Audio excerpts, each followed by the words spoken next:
উদ্যোক্তা ভাই ও বোনেরা আসসালামু আলাইকুম। সামনে শীতকাল, আর শীতকালে মুরগি পালন কতটা সমস্যার হয়ে থাকে আমরা যারা মুরগি পালন করে থাকি সকলেই জানি। মুরগি ঘন ঘন ঠান্ডা লাগবে, নানা রকম সমস্যা দেখা দিবে, মুরগি মারা যাবে। তো এই শীতকালের পূর্বে আপনি যে কাজগুলো করলে আপনার মুরগিগুলো ভালো থাকবে সে সমস্ত বিষয় নিয়ে আলোচনা করব কিভাবে আপনার মুরগিগুলোকে শীতের পূর্বেই প্রস্তুত করে নেবেন, রোগ প্রতিরোধ ক্ষমতা বৃদ্ধি করে নেবেন, প্রাকৃতিক উপায়ে অল্প টাকায় কিভাবে আপনারা আপনার মুরগিগুলোকে ভালো রাখবেন। ভিডিওটি না টেনে ধৈর্য সহকারে সম্পূর্ণ দেখতে হবে, না হলে আপনারা হয়তো অনেক কিছু বুঝতে পারবেন না। প্রথম যে বিষয়টা নিয়ে আসবো সেটা হলো কৃমি। মুরগির কৃমির সমস্যা, এটা যারা মুরগি পালন করে থাকি সকলে এই সমস্যার সম্মুখীন হয়েছেন। আমরা যেভাবেই মুরগি পালন করি না কেন, আবদ্ধভাবে পালন করি অথবা খোলামেলাভাবে পালন করি, আমরা সবসময় চেষ্টা করব শীতের পূর্বে, যেহেতু এখন মোটামুটি সারা বাংলাদেশে বৃষ্টি হচ্ছে, আবহাওয়া ঠান্ডা ঠান্ডা, এই টাইমে আপনারা কৃমির কোর্স করিয়ে ফেলতে পারেন। আপনারা কেন কৃমির কোর্স করাবেন? কৃমির কোর্স করালে যে উপকারগুলো পাওয়া যায় সেটা হলো শরীরের রোগ প্রতিরোধ ক্ষমতা বৃদ্ধি পায়, লিভারের যে সমস্যাগুলো দেখা দেয়, অর্থাৎ মুরগির পেটে যদি একবার কৃমি থেকে থাকে তাহলে আপনারা যত ভালো মানের খাবারই দেন না কেন, যত ভালো ভিটামিনই দেন না কেন, মুরগির কিন্তু গায়ে লাগবে না, সবগুলো খাবার কৃমি খেয়ে নিবে। তো এবার চিন্তা করে দেখেন কেন মুরগির বুক শুকিয়ে যায়, মুরগি ডিম পাড়া কমিয়ে দেয়, সেই সাথে মুরগির ওজন কেন কমে যায়। আপনারা অনেকে এই বিষয়টা নিয়ে চিন্তা করেন না, অথবা কৃমির যে বিষয়টা সেটা অনেকেই করাতে চান না। মুরগির বাচ্চার বয়স যখন 40 দিন হবে তখনই আপনারা কৃমির কোর্স করিয়ে ফেলার চেষ্টা করবেন। কৃমির কোর্স কিভাবে করাতে হয় সে সমস্ত বিষয় নিয়ে আমার চ্যানেলে ভিডিও দেওয়া আছে, আপনারা চাইলে সেই ভিডিওটা দেখে নিতে পারেন। মুরগির কৃমির যে ওষুধগুলো থাকে প্রত্যেকটা প্যাকেটের গায়ে লেখা থাকে কতগুলো মুরগির জন্য কিভাবে দিবেন। কমন ওষুধটা হচ্ছে অ্যাবিনেক্স, আপনার স্ক্রিনে দেখতে পারতেছেন, এটা দিয়ে বেশিরভাগ মানুষ কৃমির কোর্স করিয়ে থাকে। আর যেগুলো বড় মুরগি রয়েছে, ডিমের মুরগি, এগুলোকে আমি বলবো যে 2 মাস অন্তর অন্তর একবার করে হলেও আপনারা কৃমির কোর্স করানোর চেষ্টা করবেন।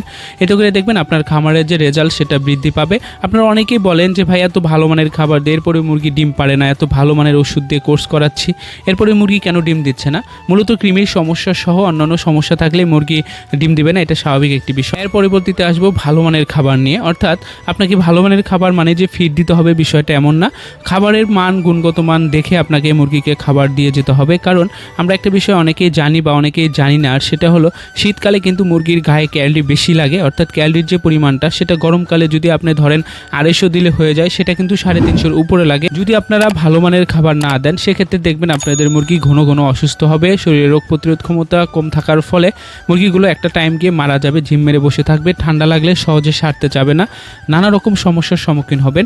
তাই আমি বলবো বাচ্চা মুরগির ক্ষেত্রে আপনারা যদি 0 বাচ্চা হয় তাহলে আপনারা সবসময় লেয়ার যে স্টার্টার ফিড, আর ব্রয়লার মুরগি হলে ব্রয়লার যে স্টার্টার ফিড, এগুলো দিয়ে যাওয়ার চেষ্টা করবেন। খাবারের মান কখনোই আপনারা কমাতে যাবেন না, খাবার শীতকাল হোক আর গরমকাল হোক, বিশেষ করে শীতকালে যদি আপনারা খাবারের মান কমাতে যান তাহলে কিন্তু মুরগিগুলো অসুস্থ হবে। তাই আপনাদেরকে ভালো মানের খাবার সবসময় দিয়ে যেতে হবে। বিশেষ করে যারা আবদ্ধভাবে পালন করবেন তাদের ক্ষেত্রে অবশ্যই আপনারা ভালো মানের খাবার দিয়ে যাবেন।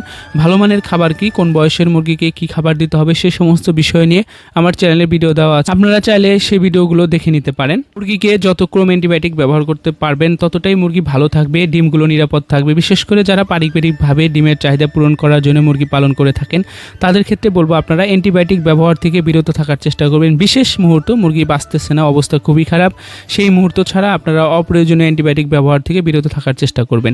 এখন কথা হচ্ছে অ্যান্টিবায়োটিক যেহেতু ব্যবহার করব না, মুরগি ভালো রাখতে গেলে, মুরগি সমস্যা হলে কি ব্যবহার করব সেখানে আমি বলবো আপনারা স্কিনে দেখতেছেন কাঁচা হলুদ অথবা গুঁড়ো হলুদ, যে হলুদই হোক না কেন, আপনারা প্রত্যেক মাসে 3 বার করে খাওয়া যাওয়ার চেষ্টা করবেন। এটা পানির সাথে দিতে পারেন অথবা খাবারের সাথে দিতে পারেন। যদি খাবারের সাথে দেন তাহলে প্রতি কেজি খাবারের জন্য 2 গ্রাম করে আপনারা দিয়ে দেবেন। এতে করে দেখবেন আপনার মুরগির রোগ প্রতিরোধ ক্ষমতা বৃদ্ধি পাবে, সেই সাথে মুরগি আলাদা একটি শক্তি পাবে। পাশাপাশি আপনারা যেটা দিতে পারেন আদা রস করে দিয়ে যেতে পারেন। এটা আপনারা যদি চান প্রতিদিনই দিয়ে দেবেন তাও দিতে পারেন, যেহেতু আদার দাম অনেক বেশি সেক্ষেত্রে আপনারা মাসে অন্তত 2 বার হলে দিয়ে যাওয়ার চেষ্টা করবেন। হলুদের গুণাগুণ নিয়ে, হলুদ কিভাবে আপনারা ব্যবহার করবেন সেই সমস্ত বিষয় নিয়ে পূর্ণাঙ্গ একটা ভিডিও দেবো ইনশাল্লাহ, যদি আপনারা চান কমেন্ট করে জানাবেন। এবার আসি, যেহেতু সামনে শীতকাল চলে আসতেছে, এখন থেকে মুরগির যে সমস্ত পরিচর্যাগুলো আপনাকে করতে হবে তার মধ্যে অন্যতম হচ্ছে মুরগির যে খাবার ব্যবস্থাপনা এবং পানির যে ব্যবস্থাপনা রয়েছে। বিশেষ করে পানিটা আপনাকে রাত্রে উঠিয়ে রাখতে হবে, অর্থাৎ আপনাদেরকে একটু আবার বুঝিয়ে বলি, আপনারা সারাদিন খাবার এবং পানি দিয়ে যাবেন, যখন রাত্রে পানি খাওয়া শেষ হবে ঠিক ওই টাইমটা অবশিষ্ট পানি সহ পানির যে পাত্র আছে সেটা একদম খামার থেকে উঠিয়ে রাখতে হবে। এতে করে দেখবেন যদি পানিটা থেকে থাকে তাহলে সারা রাত যখন পানিটা থাকবে ঠান্ডা হয়ে থাকবে, সকালবেলা যখন পানিটা খাবে মুরগির সঙ্গে সঙ্গে ঠান্ডা লেগে যাবে। তো এই সমস্যা থেকে সমাধান পেতে হলে পানিটা সরিয়ে রাখতে হবে। যেহেতু ঠান্ডা বাতাস আবহাওয়া অলরেডি পড়ে গেছে, তো সেক্ষেত্রে আপনারা যদি 4 সাইডে পর্দা দিয়ে ঢেকে দেন এখনই, তাহলে দেখবেন খামারে খুব দ্রুত অ্যামোনিয়া গ্যাস হয়ে যাবে। এর সমাধান কি, আপনাকে ঘন ঘন লিটার পরিবর্তন করে দিতে হবে। লিটারের জন্য যদি অতিরিক্ত টাকা চলে যায় তাহলে কিছু কিছু করার নেই, কারণ মুরগি ভালো রাখতে হবে। একটা বিষয় হচ্ছে লিটার হিসেবে যারা বালি ব্যবহার করে এসেছি এতদিন পর্যন্ত, অথবা অনেকেই শুকনো মাটি দিয়ে রেখেছিলাম, তো এই মুহূর্তে যেটা করতে হবে মাটি এবং বালি সঙ্গে সঙ্গে সরিয়ে ফেলতে হবে এই মুহূর্তে, এবং এর পরবর্তীতে কাঠের গুঁড়ো অথবা ধানের যে চিটা থাকে অটো রাইস মিলে সেগুলো আপনাকে দিয়ে যেতে হবে, অথবা মাচা করে আপনারা দিয়ে দিতে পারেন। যেভাবে দেন না কেন সবসময় চেষ্টা করবেন যাতে ঠান্ডা সরাসরি মুরগির গায়ে না লাগে, সেই জিনিসটা মাথায় রেখে মাচা করে দিতে পারেন। অত বিষয় আপনাদেরকে মাথায় রাখতে হবে, আর সেটা হলো অ্যামোনিয়া থেকে যদি মুরগির ঠান্ডা লাগে, অর্থাৎ চোখ মুখ ফুলে যদি মুরগির ঠান্ডা লাগে, তাহলে কিন্তু সহজেই মুরগির ঠান্ডা সারে না। এটা আপনারা অনেকেই জানেন। যত ভালো ওষুধের কোর্স করেন না কেন দেখবেন সহজে মুরগির ঠান্ডা সারতে চাচ্ছে না, তখন বুঝে নেবেন এটা অ্যামোনিয়া গ্যাস থেকে আপনার মুরগির ঠান্ডা লেগেছিল। পরবর্তীতে যেন এই গ্যাস থেকে ঠান্ডা না লাগে সেই দিকটা অবশ্যই মাথায় রাখতে হবে আপনাদেরকে। এবার আসা যাক ভ্যাকসিনের ব্যাপারে। আপনারা তো গরমকালে ভ্যাকসিন ছাড়াই মুরগি পালন করে ফেললেন, কিন্তু শীতকালে এই কাজটা ভুলেও করতে যাবেন না। শীতকালে অবশ্যই আপনাদেরকে রানীক্ষেত, গাম্বুরো, কলেরার ভ্যাকসিনগুলো করে ফেলতে হবে। জনিত রোগ যেহেতু এগুলো খামারে যে কোনো সময় প্রবেশ করতে পারে, আর একবার যদি আপনার খামারে রানীক্ষেত অথবা গাম্বুরো প্রবেশ করে ফেলে তাহলে দেখবেন যে চিকিৎসা দিতে দিতে অনেকগুলো মুরগি একসাথে মারা যাবে। তো এই সমস্যা থেকে সমাধান পেতে হলে শীতের পূর্বে আপনাদেরকে ভ্যাকসিনগুলো কমপ্লিট করে ফেলতে হবে। কোন টাইমে কি ভ্যাকসিন করতে হবে, কিভাবে কোন ভ্যাকসিন করতে হয় সে সমস্ত বিষয় নিয়েও আমার চ্যানেলে ভিডিও দেওয়া আছে, আপনারা চাইলে সেই ভিডিওগুলো দেখে নিতে পারেন। টাকার ভিতরে কিছু ওষুধ রয়েছে যেগুলো দিয়ে আপনাকে প্রতিনিয়ত মাসিক কোর্স হিসেবে ব্যবহার করে যেতে হবে। বিশেষ করে স্ক্রিনে দেখতে পারতেছেন আপনারা লাইসোবিট, দাম বেশি নিয়ে থাকে না এটার, কিন্তু এটার কার্যকারিতা একটা মুরগি পালনের ক্ষেত্রে অবশ্যই অনেক উপকারিতা রয়েছে এগুলোর। যেটা করতে হবে সেটা হলো মাসে অন্তত একবার করে হলেও লাইসোবিট দিয়ে যাবেন আপনারা। সেই সাথে স্ক্রিনে দেখতে পাচ্ছেন আপনারা ভিটামিন সি, এটা যে কোনো কোম্পানির হয়ে থাকে, এটাও আপনারা দিয়ে যেতে পারেন। এটার উপকারিতা অনেক বেশি, কালে রোগ প্রতিরোধ ক্ষমতা বৃদ্ধি করবে মুরগির গায়ে। তো হবে ক্যালসিয়াম, দিতে হবে জিঙ্ক। তো এগুলো দিলে যেটা হবে, আপনারা হয়তো অনেকে বলবেন যে ভাই এত ওষুধ এত টাকা খরচ হবে। দেখেন ভাই, মুরগি পালনের ক্ষেত্রে শীতকালে এই কাজগুলো আপনাকে অবশ্যই করে ফেলতে হবে। সর্বোপরি কথা হচ্ছে ওষুধের দিকে তাকানো যাবে না, কারণ একটা মুরগি যদি মারা যায় এই সবগুলো ওষুধের চেয়ে একটা মুরগির দাম বেশি হবে। আর যারা আমরা শখের মুরগি পালন করে থাকি, একটা মুরগি অসুস্থ হলে খুবই খারাপ লাগে নিজের কাছে।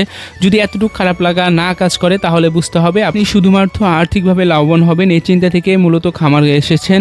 তো আপনি যদি একটা প্রাণীকে ভালোবেসে পালন করতে পারেন তাহলে এক প্রাণী আপনাকে কখনোই আপনার পরিশ্রম বৃথা যেতে দেবে না, আপনি অবশ্যই লাভবান হতে পারবেন, সেই সাথে মুরগিও ভালো থাকবে। আরেকটা বিষয় না বললে নয়, আর সেটা হলো পরিষ্কার পরিচ্ছন্ন পানি দিতে হবে আপনাকে। সেই সাথে পানির যে পাত্রটা আছে সেটা কিন্তু প্রতিদিন সকালে চেষ্টা করবেন পরিষ্কার পরিচ্ছন্ন করে পানি দিতে, কারণ সেখানে নানা রকম ব্যাকটেরিয়া জমা হয়ে অসুস্থতার একটা ভাব দেখা দিবে মুরগির শরীরে।